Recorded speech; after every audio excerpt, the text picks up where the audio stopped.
Man kana lahu sa'atan walam yadhah fala yaqrabanna musallana. Siapa yang mempunyai kemampuan untuk berkorban tetapi tidak berkorban, maka jangan.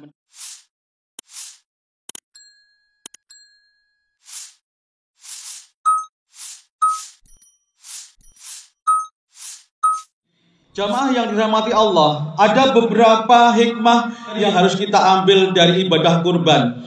Yang pertama, ibadah kurban adalah ungkapan syukur. Allah mengingatkan dalam surat Al-Kautsar ayat 1 dan 2, Inna a'tainakal kautsar fasholli lirabbika wanhar. Sungguh kami telah memberimu nikmat yang banyak, maka laksanakanlah sholat dan berkorban untuk Tuhanmu.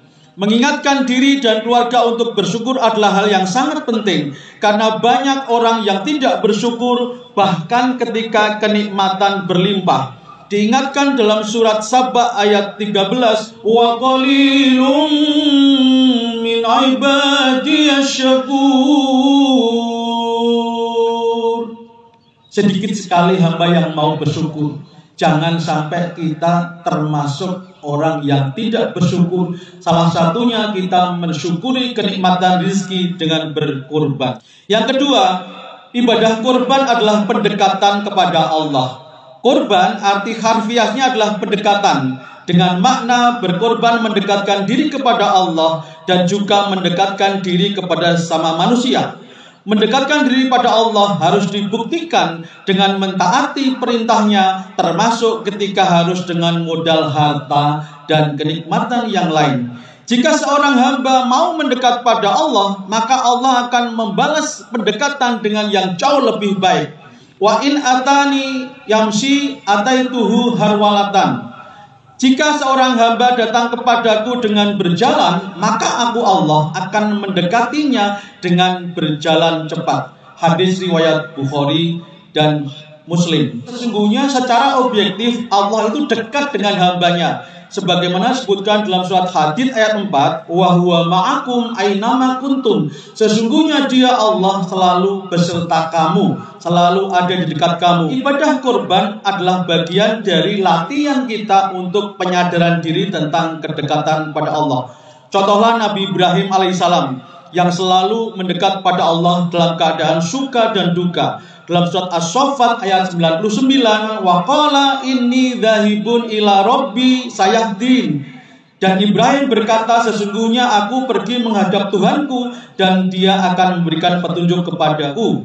Kemudian yang ketiga, ibadah kurban adalah menjalin kebersamaan dengan sesama manusia. Allah berfirman, faqulu minha wa'imul ba'isal fakir. Maka makanlah sebagian daripadanya dan berikanlah kepada orang-orang yang membutuhkan dan yang fakir. Surat Al-Hajj ayat 28. Hal ini sejalan dengan tujuan Allah menciptakan manusia di muka bumi, yaitu rahmatal lil alamin. Kesempurnaan dalam beragama adalah dengan berbuat baik kepada sesama. Dalam surat Al-Ma'un ayat 1-3, siapa yang beragama tapi tidak peduli dengan orang lain, itu disebut mendustakan agama. Yang keempat, hikmah kurban adalah agar doa lebih dikabulkan. Menjawab panggilan Allah dengan maksimal kemampuan menjadikan doa lebih dikabulkan. Allah berfirman, ujibu da'watad da'i idza da'an falyastajibu li wal yu'minu bi la'allahum yarsyudun. Aku mengabulkan permohonan orang-orang yang berdoa apabila ia mau bermohon kepadaku, maka hendaklah mereka memenuhi segala perintahku dan hendaklah mereka beriman kepadaku agar mereka selalu berada dalam kebenaran. Surat Al-Baqarah ayat 186. Kemudian yang terakhir, ibadah kurban adalah sebagai upaya menjaga jarak kita dengan dunia. Dunia dengan segala keindahannya bisa menerlenakan manusia. Allah mengingatkan, wa mal hayatud dunya illa mata'ul ghurur. Surat Al-Hadid ayat 20. Dan ingatlah bahwa sesungguhnya kehidupan dunia itu adalah kenikmatan yang menipu.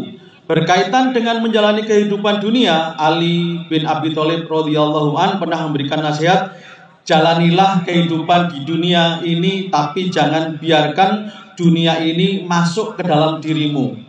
Kehidupan dunia ibarat air laut. Ketika perahu berada di atas air, ia mampu berlayar dengan selamat sempurna. Tetapi ketika air masuk ke dalamnya, perahu itu akan tenggelam. Berkorban adalah latihan untuk tidak memegang erat dunia, tetapi melepaskan sebagian untuk melaksanakan ketaatan cinta kepada Allah. Mari kita renungkan sabda Rasulullah. Man kana lahu sa'atan walam yadhah fala yaqrabanna musallana. Siapa yang mempunyai kemampuan untuk berkorban tetapi tidak berkorban, maka jangan mendekati tempat sholat kami. Hadis riwayat Ahmad dan riwayat Ibnu Majah.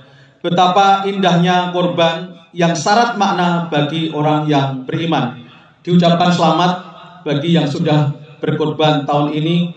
Semoga Allah menerima amal ibadah kita dan membalas dengan limpahan rizki yang penuh barokah. Bagi yang belum, segera berniat menabung untuk berkorban di tahun-tahun yang akan datang.